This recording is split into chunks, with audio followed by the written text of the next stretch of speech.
Paraan para mag-test ng backlight ng TV kung ikaw ay walang backlight tester. So ito, basic lang po ito, sundan nyo po. Ayan po, mag-connect lang tayo ng wire dito sa may 9 watts na LED. Ito, sira na po yung bulb niyan, pero yung supply niya is good pa.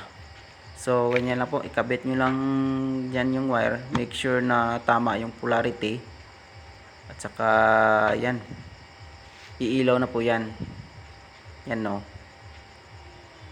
umilaw na po lahat. So ang paraan po na ito ay ginagawa rin ng ibang tech upang malaman kung meron bang pundi na LED, at malaman mo rin kung ilang volts ang supply ng bawat LED sa pamamagitan po ng pag-tester. Yan po. Bali, testerin natin itong pinaka main supply ng LED strip na ito. Dito lang po sa pinaka dulo. Meron po diyang test point. Pwedeng pagtesteran. Yan po. Diyan lang po sa may pinaka dulo ng wire na mayroong positive at negative na sign.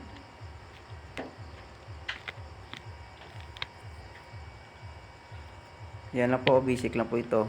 Tignan niyo po yung ginagawa ko. Yan. Yan. Matagal. Ano ba yan? Meron na po tayong nasukat na 35.2 volts DC. Ang kabuuan na supply po niyan ay 35.2 volts.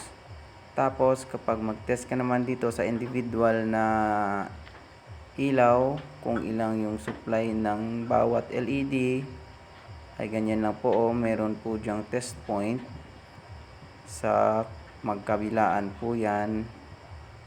Yan lang po, tapat nyo lang po dyan yung test probe nyo, at meron tayong na-read na 5.8 volts. Ayan po yung supply ng bawat isang LED. 5.8 volts po. Ibig sabihin po niyan ay nasa 5.8 to 6 volts po ang supply ng bawat LED na yan. Ayan o. Ganyan lang po kadali. Basic lang po yan. Para kapag nag-order kayo sa online, o kaya bumili kayo ng isang buong strip na yan, o kaya yung pre-cut na factory cut na LED, ay hindi na po kayo mahirapan kung ilang volts po ang supply ng bawat LED na bibilihin niyo. Kasi meron po yung 5 volts, meron po yung 6 volts at merong 3 volts na LED. So yan po, madali lang yan gawin. 9 watts na ilaw lang po yan, sira na po yung LED niyan. Kinabit ko lang po dyan sa kanyang terminal.